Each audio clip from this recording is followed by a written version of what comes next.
बार हम लोग पढ़ने वाले हैं एक्सरसाइज 5.2 का ही क्वेश्चन नंबर 11 से लेकर के क्वेश्चन नंबर 20 तक, यानी कि पार्ट 2। पार्ट 1 हम लोग पहले ही सॉल्व कर चुके थे।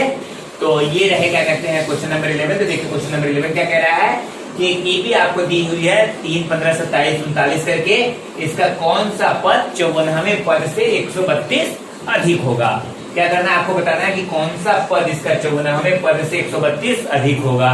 तो देखिए आपको सबसे पहले दिया क्या क्या है ये लिख लेंगे आप। तो दिया में देखिए क्या दिया है,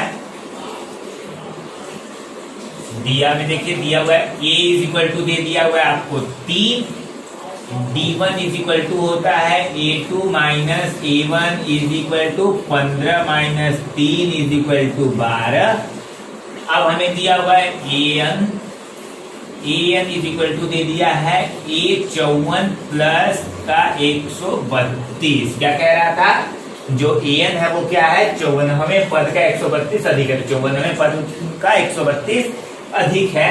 और आपको क्या कह दिया कि n आपको क्या करना है, पता लगाना है कि n कितना दिया हुआ है। तो देखिए n कैसे पता लगाएंगे, आप सबसे पहले इस वाले समीकरण को उठाएंगे और देखिए इसको यहाँ पे लिख देंगे an is equal to a54 plus 132। अब फॉर्मूला लिख देंगे। an का फॉर्मूला होता है a प्लस n माइनस 1। कुछ बच्चे कह रहे थे कि बड़ा लिखेगा सर, तो बड़ा लिखने की कोशिश कर रहे हैं। देखिएगा बताइएगा फिर से कि अभी बड़ा है, आपको साफ साफ दिखाई दे रहा है कि नहीं बोर्ड पे।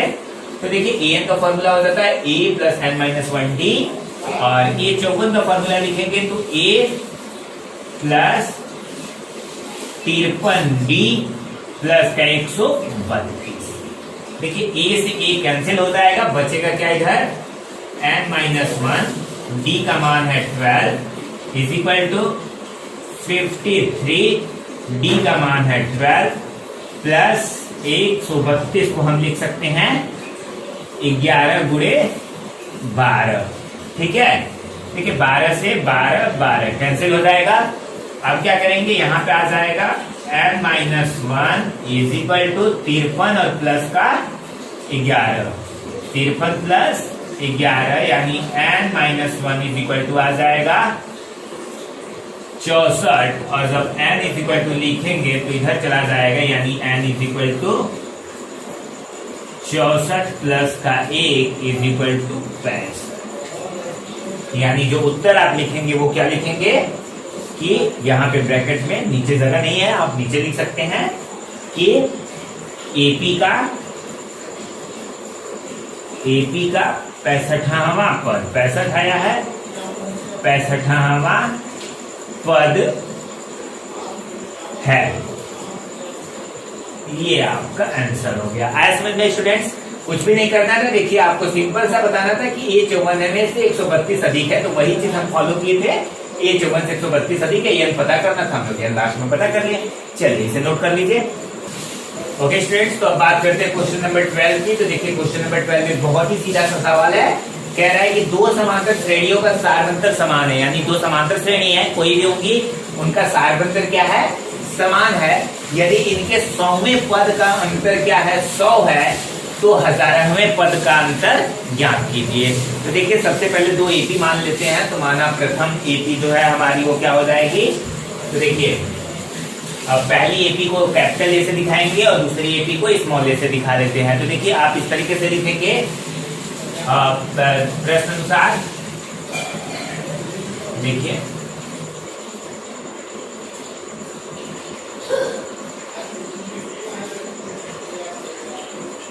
प्रश्न अनुसार हो जाएगा a100 minus a100 is equal to 100। यानी ये प्रश्न कह रहा है कि a का 100वां पद पहले एपी का और दूसरे एपी का 100वां पद, दोनों को घटा देंगे तो कितना अंतर आ रहा है, 100 आ रहा है। तो अब देखिए इसका फॉर्मूला लिखेंगे तो फॉर्मूला हो जाएगा a प्लस 99d। ठीक है, d समान है, और इसका लिखेंगे तो a प्लस कितना होता है, सॉरी ये यहाँ पे माइनस है तो यहाँ पे भी माइनस आ जाएगा, minus 99d is equal to 100। 99d minus का और ये प्लस का कैंसिल हो जाएगा, बचेगा जो a minus a is equal to 100। इसे समीकरण 1 मान लेंगे। ठीक है, तो देखिए 100 का हम लोग चेक किए तो हमें एक ये प्राप्त हो गया। 100 कंडीशन कह रहा था कि A100 और A100 दोनों का 100 आ रहा है, यानी 100 में पद का अंतर कितना आ रहा है, 100 आ रहा है। उससे हमें ये मिल गया कि A minus A is equal to 100। अब 1000 का निकालना है इसी प्रकार।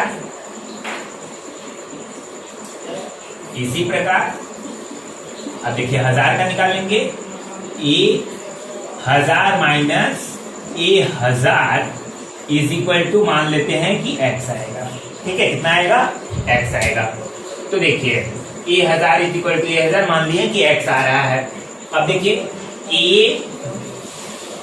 प्लस 999D, A1000 का फॉर्मूला लिख दिए, minus A minus 999D is equal to x। इससे ये कैंसिल आउट हो जाएगा, बचेगा क्या, A minus A is equal to x। तो लिखोगे समीकरण 1 से तुलना करने पर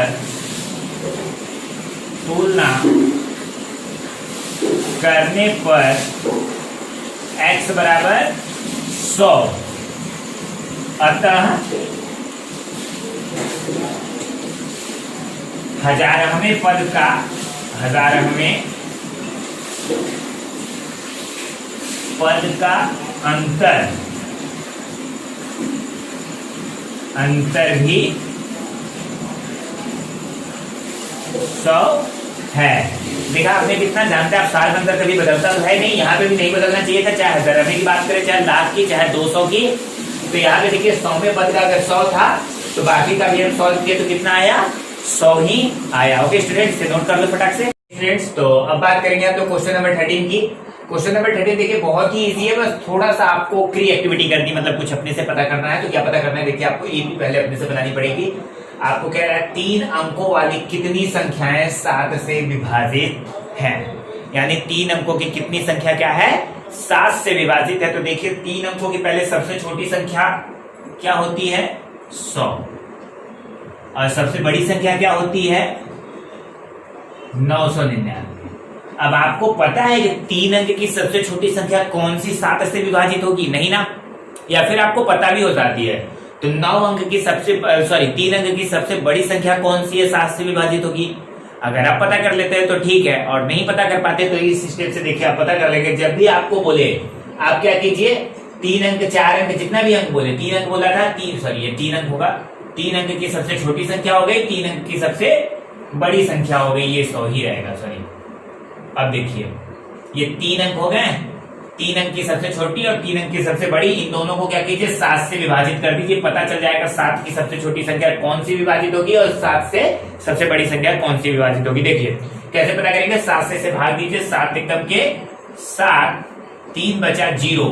आप देख रहे हैं यहाँ पे क्या है, 0 है। अगर इसकी जगह पे 5 रहता तो 7 बचे 35 कट जाता। ठीक है, बात समझ में आ रही है मेरी, क्या कहना चाह रहा हूं मैं। यहाँ पे क्या है, 5 अगर रहता तो ये कट जाता, यानी कि सबसे छोटी संख्या क्या होगी, 105 होगी। अगर 105 रहता तो ये क्या करता, आसानी से कट जाता। दूसरा देखिए यहाँ पे साथ कीजिए, 7 एकम 7, 2 बचेगा और फिर 9 उतर जाएगा, 7 चौके 28। ठीक है, देखिए 1 बचा, 28 होगा, 1 बचेगा और ये 9 उतर जाएगा, 7 गुना के 14 माइनस कर देंगे, 5 बचेगा। यानी अगर इसकी जगह पे आपका क्या होता, इसमें से 9 की जगह पे क्या होता, 4 होता, तो ये कट जाता, यानी 9 में से अगर 5 घटा देते तो इसमें से आप 9 में से 5 घटा देंगे तो क्या आ जाएगा, यहाँ पे 9 9 4 आ जाएगा। यानी सबसे बड़ी संख्या जो है 7 से विभाजित होने वाली वो 9 9 4 है, और सबसे छोटी कौन सी संख्या है, 105 है। ऐसे पता करते हैं। तो देखिए अब इसी चीज को आप लिखेंगे, तो देखो आप लिखोगे क्या, हल करोगे जब, तो हल में लिखोगे आप 7 से विभाजित, 7 से विभाजित होने वाली संख्याएं। ठीक है, कौन कौन सी संख्याएं हैं जो 7 से विभाजित होगी। सबसे पहले देखिए 105 है, तो क्या है, पहला 105 है, फिर 105 में 7 आपका हर बार बढ़ रहा था तो 7 जोड़ दिए यानी 112, 112 में जोड़ दीजिए 119, ऐसे करके डॉट डॉट डॉट डॉट जाएगा और लास्ट में क्या आया था 994, यानी 3 अंक की सबसे बड़ी संख्या कौन सी होगी, ये होगी। तो यही संख्याएं हैं जो कि हमारे 7 से विभाजित हैं और कह रहा है कि यहां से लेकर के 105 से लेकर के 904 तक के बीच में कुल कितने पद हैं, यानी 1 पद 2 पद 3 पद, ये डॉट डॉट डॉट डॉट कितने पद है नहीं पता, यानी आपको क्या करना है n पता करना है। n पता करने के लिए आपको इसमें से a इक्वल टू पता चल गया होगा 105 दिया है और d इक्वल टू पता ही है कि 7 दिया हुआ है और an इक्वल टू पता चल गया आपको 994 दिया हुआ है। अब आपको n पता करना है, क्या करना है n आपको पता करना है। तो देखिए n आप पता कर लेंगे, कैसे पता करेंगे, वही फॉर्मूला लिखेंगे जो आपको बताया गया है, an is equal to a plus n minus 1d, ठीक है। an का मान दिया है 994 is equal to 105 plus n minus 1 और d का मान कितना दिया है 7। 994 minus 105 is equal to n minus 1 multiply by 7, इसे माइनस कर देंगे तो 9 का 9 और फिर 8 और फिर 8, 105 माइनस कर दिए, बचा इधर n माइनस 1 मल्टीप्लाई बाई 7, 7 से इसे काट देंगे, 7 एकम के 7, 7 दूना के 14, 7 सते 49 is equal to n minus 1, यानी n is equal to 127 plus का 1, यानी n इज इक्वल टू आ जाएगा 128, यानी आप कह सकते हैं कि इस पद में तो 3 अंकों की सबसे मतलब 3 अंकों वाली संख्याएं कितनी विभाजित हैं, 128 ऐसे पद हैं। इसके बीच में कितने 1 2 3 जो यहां तक आप गिनते जाएंगे तो कितने मिलेंगे आपको, कुल पद 128 पद हैं। या फिर आप लिख सकते हो कुल 128 पद हैं, ठीक है।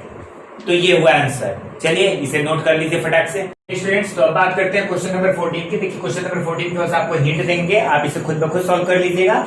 देखिए करना क्या है, यहाँ पे कह रहा है 10 और 250 के बीच में 4 के कितने गुणज है, यानी 4 के कितने गुणज है। तो आप क्या कीजिए, सबसे पहले एक तरफ 10 से भाग दे दीजिए, 4 को 10 से भाग दीजिए और एक बार 250 को भी क्या कीजिए 4 से भाग दे दीजिए।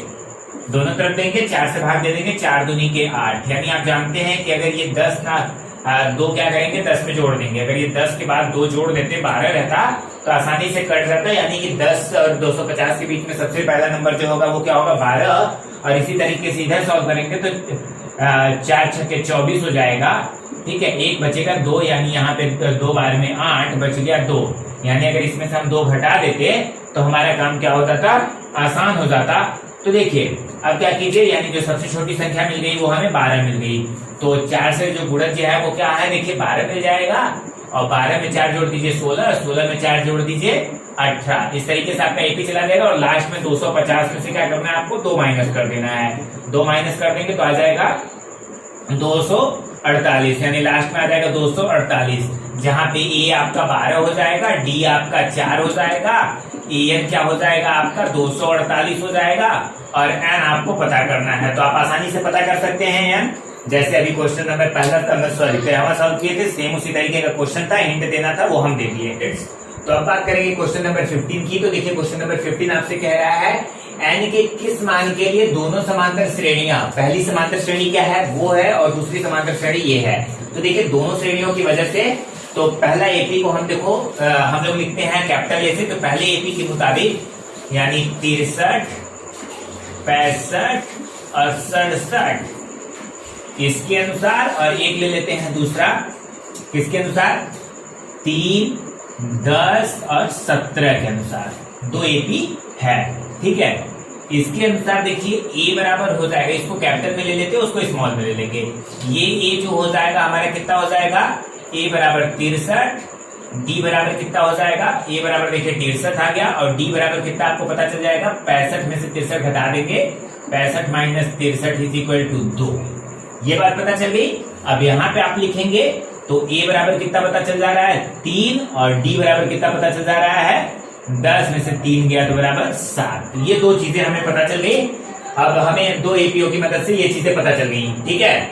अब यहाँ पे कह रहा है कि कौन से पद के लिए nवां पद समान होगा। इस डी को कैपिटल में ले लीजिए, ठीक है, पहला कैपिटल था, दूसरा स्मॉल लिए हैं।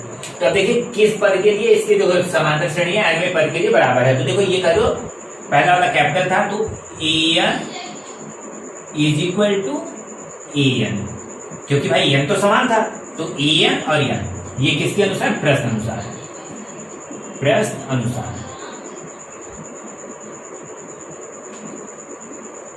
ठीक है।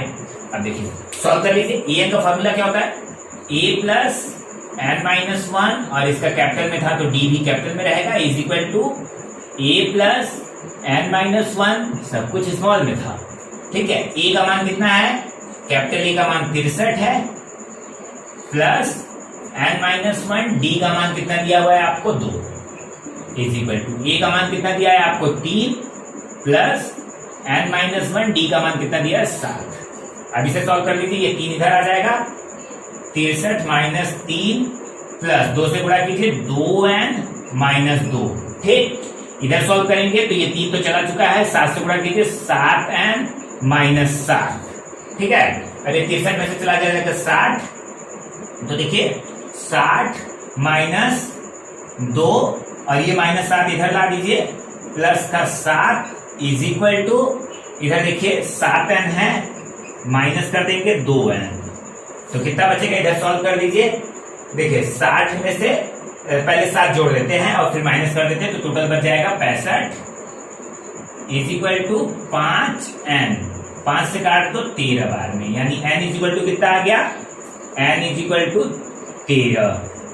तो आंसर क्या हो जाएगा, 13वें पद पे क्या होंगे, इसके nवें पद बराबर होंगे। 13वें पद पे क्या हो जाएगा, इसका nवां पद बराबर हो जाएगा। आपको यही तो करना था, n क्या करना था, n के पद, यानी n के किस मान के लिए, तो n के 13 मान के लिए, ठीक है। सोल्यूशन में देखिए कुछ नहीं करना था, 2 AP दी हुई थी, पहले AP को कैपिटल में दिखा दी, दूसरे को स्मॉल में दिखा दिए। वो इसलिए क्योंकि अगर a लिख देते तब तो ये दोनों बराबर हो जाती ना, हमको दिखाना था कि ये दोनों बराबर हैं, बस हम इसको दिखा दिए कि nवां पद इसका बराबर है, कोई भी n पद है वो बराबर है, उसकी मदद से हमें फॉर्मूला मिल गया, फॉर्मूला पे हम रखते गए तो n बराबर 13 आ गया, ठीक है। चलिए इसे नोट कर लीजिए फटाक से फ्रेंड्स। तो अब क्वेश्चन नंबर 16 देखिए, क्वेश्चन नंबर 16 क्या कह रहा है कि एक एपी का तीसरा पद 16 है और उसका पांचवा पद 12 है, तो उससे एक एपी ज्ञात करनी है आपको। तो देखिए हल कैसे करेंगे आप, हल में आपको क्या कह रहा है कि एपी का तीसरा पद यानी a3 इज इक्वल टू 16 दिया हुआ है, ये दिया है, ठीक है,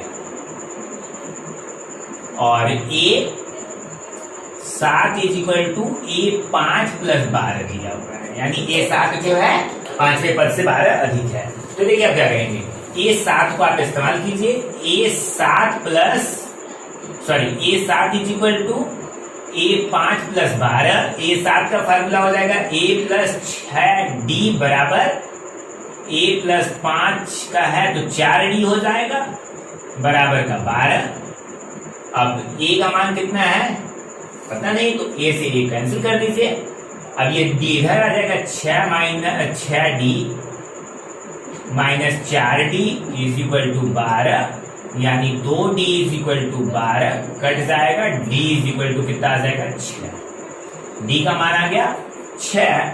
अब d के मान की मदद से हम a निकाल लेंगे। a कैसे निकालेंगे, देखिए a3 में रख दीजिए ऊपर वाले में, a3 is equal to 16, a3 का फॉर्मूला होता है a plus 2d is equal to 16, a plus 2 into 6 is equal to 16, ठीक है। अब इसको देखिए इधर सॉल्व कर लेते हैं, तो a प्लस 2 यानी a प्लस 16, ठीक है, 6 के 12 इज इक्वल टू 16, यानी a is equal to 16 minus 12, a is equal to कितना आ गया 4 आ गया। तो देखिए a पता चल गया, d पता चल गया, जैसे ही a और d पता चल जाता है हम AP आसानी से निकाल सकते हैं। तो अब देखिए AP निकाल रहे हैं तो A1 A2 A3 A4 चाहिए, ऐसे ही करके तो A1 जो हो जाएगा वो क्या हो जाएगा, A होता है इज इक्वल टू 4, A2 क्या होता है, A2 is equal to A plus D is equal to 4 plus 6 is equal to 10, A3 क्या होता है A plus 2D is equal to 4 plus 2 गुणे 6 इक्वल टू 6 दूना 12 4 16। A4 की बात कर लेते हैं। तो A4 क्या होता है देखिए, A4 is equal to A plus 3D is equal to 4 plus 3 गुणे 6 6 3 18 19 20 21 22। तो अतः AP जो हो जाएगी, AP बराबर 4 10 16 22 डॉट डॉट डॉट है। तो देखिए कितनी आसानी से निकाला गया इस सवाल को। सिंपल सा हमें बताया था ए 3 बराबर दिया हुआ है 16, यानी तीसरा पद 16 है, सातवां पद जो है पांचवें पद से 12 अधिक है। तो हम सातवें पद वाले को इस्तेमाल किए, सातवां पद पांचवें पद से 12 है, दोनों का फॉर्मूला रख दिए, माइनस कर दिए, यहाँ पे माइनस रहेगा, ये 4D माइनस हो गया, 2D बचा, काट दिए, डी का मान आ गया, डी का मान एक समीकरण में रख दिया, उससे हमें ए का मान पता चल गया। ए जब पता चल जाएगा, डी पता चल जाएगा, तो ए भी हमारी फटाक से निकल जाएगी। चलिए स्टूडेंट इसे फटाक से नोट कर लीजिए। स्टूडेंट्स तो देखिए ये क्वेश्चन बहुत ही आसान है, लेकिन करने में थोड़ा सा प्रॉब्लम हो जाती है, क्योंकि इसमें एक शब्द है अंतिम पद, यही इस सवाल को पूरा घुमाता है, जिसकी वजह से ऐसे सवाल गलत हो जाते हैं बच्चों से। देखिए ये कह रहा है ए बी दिया हुआ है, अब ए बी दिया हुआ है, आपसे पूछे इसमें ए क्या है, तो आप फटाक से क्या कह दोगे सर ए बराबर 3 दिया हुआ है, लेकिन ऐसा कुछ भी नहीं है, ए बराबर 3 नहीं दिया है। डी बराबर आपसे पूछ लिया जाए तो कह दोगे सर डी 8 में से 3 घटा देंगे 5, लेकिन डी 5 भी नहीं दिया है। ठीक है, एन पूछ लेंगे आपसे तो आप कह दोगे सर एन दिया है 253, जबकि यहाँ पे एन भी 253 नहीं दिया हुआ है। वो इसकी वजह से क्योंकि यहाँ पे बोल दिया अंतिम पद से, यन 20 दिया हुआ है, ये तो सही है, जहां वहां लगेगा वो यन होगा, ये बात सही है। तो यहाँ पे यन 20 दिया हुआ है, बाकी सब चीज जो है वो चेंज कर दिया। वो क्यों? क्योंकि कह रहा है अंतिम से 20 पद। तो जब अंतिम से कहेगा, याद रखना जब भी आपको सवाल में दे दे कि अंतिम पद से, तो आपको सब कुछ उल्टा कर देना है। यानी ए आप लिखोगे तो ए बराबर क्या लिखोगे, पीछे वाला शब्द हो जाएगा आपका ए। ठीक है, अब डी बराबर की बात आती है तो डी बराबर आप क्या लिख दोगे, 8 में से 3 माइनस करते थे तो 3 में से 8 माइनस कर दो, 3 minus 8 is equal to minus का 5। अब एन की बात करते हैं, एन बराबर इसे लिखते थे तो इसे ना लिख करके पहला वाला लिख दो। आई बात समझ में? ये क्यों किए? क्योंकि अंतिम पद लगा था। ये बात क्लियर है ना एकदम? ठीक है, अब देखो एन का मान हमें क्या करना है, ज्ञात करना है। तो पता कर सकते हैं बिल्कुल आसानी से एन वाले फॉर्मूला पे। तो सॉरी, एन बराबर भी हमें दिया हुआ है 20। ठीक है, तो हमें क्या ज्ञात कीजिए, तो इसका में अंतिम पद में 20वां पद ज्ञात कीजिए, यानी A20 हमें क्या करना है, ज्ञात करना है। तो देखिए A20 का फॉर्मूला क्या होता है, A20 is equal to, A20 क्या होता है, A प्लस 19D। ठीक है, अब देखो A20 हमें ज्ञात करना है, A20 is equal to A का मान कितना दिया हुआ है, 2 5 3 प्लस 19D, 19 गुणे डी का मान कितना दिया हुआ है, माइनस का 5। अब देखिए A20 is equal to 2 5 3 minus हो जाएगा, क्योंकि प्लस माइनस माइनस, और 95 का 19 बचे 95। ठीक है, A20 इज इक्वल टू आ जाएगा, माइनस कर देंगे 30, आपको कितना आ गया, A20 बराबर कितना आ गया, 168। ठीक है, इसे नोट कर लीजिए फटाक से फ्रेंड्स। तो अब बात करते हैं क्वेश्चन नंबर 18 की। तो देखिए क्वेश्चन नंबर 18 क्या कह रहा है कि किसी एपी का चौथा और 8वां पद को अगर जोड़ देते हैं तो कितना आ रहा है, 24, और उसके 6वें और 10वें पद को जोड़ देंगे तो कितना आ रहा है, 44 आ रहा है। तो इस एपी के प्रथम 3 पद ज्ञात कीजिए। तो देखिए कैसे ज्ञात करेंगे, सबसे पहले जो दिया हुआ है, मतलब प्रश्न अनुसार आप कह सकते हैं, प्रश्न अनुसार देखिए आप लिखेंगे कि A4 plus A8 is equal to 24। ठीक है, A4 plus A8 is equal to 24, और दूसरी बार दिया हुआ है आपको A6 plus A10 is equal to 44। अब देखिए इसे 1 मान लीजिए, इसे 2 मान लीजिए। यहां पे लिखिए समीकरण 1 से, देखिए 1 से क्या मिल जाएगा आपको, A4 का फॉर्मूला लिख देंगे, A प्लस 3D हो जाएगा, प्लस करेंगे A8 का हो जाएगा A प्लस 7D बराबर का 24, यानी A और A 2A प्लस 7 और 3 10D इज इक्वल टू 24। इतना क्लियर हुआ? अब इसको लिखते हैं, देखिए यहीं पे कीजिए, समीकरण 2 से, तो समीकरण 2 से क्या मिल जाएगा, A6 का फॉर्मूला लिखेंगे तो A plus 5D plus A plus 9D is equal to 44, AA 2A plus 9 5 14D is equal to 44। इसे देखिए समीकरण 3 बना लेते हैं और इसे क्या बना लेते हैं, समीकरण 4। अब देखिए लिखिएगा, यहां पे सॉल्व करते हैं इसके आगे। समीकरण 3 व 4 से, तो देखिए 3 व 4 से क्या मिल जाएगा, या ऐसे भी कह सकते हैं 3 माइनस 4 से। तो देखिए 3 क्या था, 2A प्लस 10D बराबर 24, और ये क्या है 2A प्लस का 14D बराबर का 44। माइनस करेंगे, माइनस माइनस माइनस, ये तो कैंसिल, 10 में से 14 जाएगा तो माइनस का 4D बच जाएगा इज इक्वल टू 0 और 20, वो भी माइनस का, माइनस से माइनस कैंसिल, 4 से 20 कैंसिल 5 बार में, यानी D बराबर कितना आ गया 5। अब D का मान क्या कीजिए, समीकरण 3 में रख दीजिए। तो देखिए D का मान समीकरण 3 में रखने पर, 3 में रखते हैं अगर 3 समीकरण का मान, तो D का मान कितना आ जाएगा, देखिए D का मान हम लोग रख रहे हैं इसमें, तो A प्लस 3D की जगह पे 5, सॉरी समीकरण 3 ये है ना, इसमें समीकरण 3 में रखना है। देखिए 2A प्लस का 10D इज इक्वल टू 24 है, इसमें मान रख दीजिए, 2A का A रहेगा प्लस 10 गुणे 5 इज इक्वल टू 24, यानी 2A is equal to 24 minus 50, 10 बचे 50 होगा, उधर चला जाएगा 50, 2A is equal to minus का 26, काट देंगे 13, तो A इज इक्वल टू कितना आ जाएगा, माइनस का 13। आई बात समझ में। अब देखिए आपको क्या पता चल गया, A और D पता चल चुका है। अब आपको क्या पता करना है, सिंपली कि हमें इसके आगे के 4 पद क्या है, आगे के कितने पद, 3 पद, केवल आगे के 3 पद। तो देखिए आगे के 3 पद यहां पे हम लोग सॉल्व कर लेते हैं। तो देखिए A1 इज इक्वल टू, ये पहला पद हो गया, A होता है इज इक्वल टू क्या हो गया A, यानी A हमारा कितना आया था, माइनस का 13। अब A2 होता है is equal to A plus D, A का मान कितना दिया हुआ है हमें, माइनस का 13 प्लस का 5 इज इक्वल टू माइनस का 8। ठीक है, इधर देखिए सही से लिख देते हैं पूरा। A2 इज इक्वल टू क्या होता है, A plus D is equal to minus का 13 प्लस का 5 इज इक्वल टू माइनस का 8। अब A3 की बात करते हैं, तो A3 इज इक्वल टू हो जाएगा A plus 2D is equal to minus का 13 प्लस 2 गुणे 5 इज इक्वल टू 5 गुना के 10, चला जाएगा तो कितना बचेगा, माइनस का 3। तो यहां पे लिखोगे अतः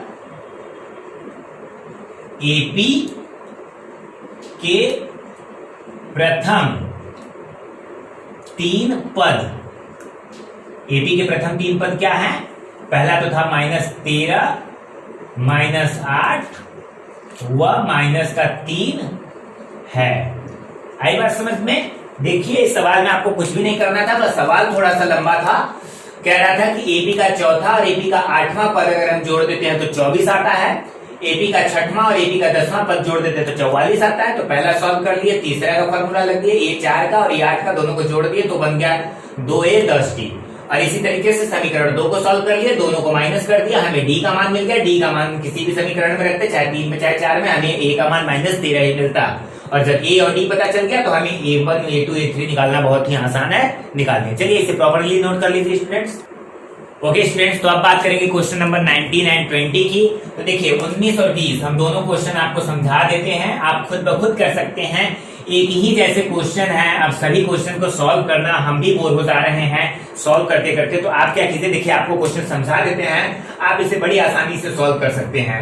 इसमें देखिए पहला क्वेश्चन जो कह रहा है वो कह रहा है सुब्बा राव ने, यानी एक आदमी है सुब्बा राव, 1995 में वो अपनी नौकरी चालू करता है और उसको जो सबसे प्रथम मानसिक वेतन, महीने का जो वेतन मिलता है वो कितना मिलता है उसको 5,000 रुपए। यानी सुब्बा राव जब नौकरी स्टार्ट किया तो स्टार्टिंग में उसे कितना मिल गया 5,000, यानी उसकी प्रथम नौकरी की सैलरी थी, जब वो नौकरी करने गया प्रथम उसको कितना मिला 5। और प्रथम पद को हम लोग क्या कहते हैं ए, यानी उसको सबसे पहले ए बराबर कितना बता दिया आपको 5,000 रुपए बता दिया गया।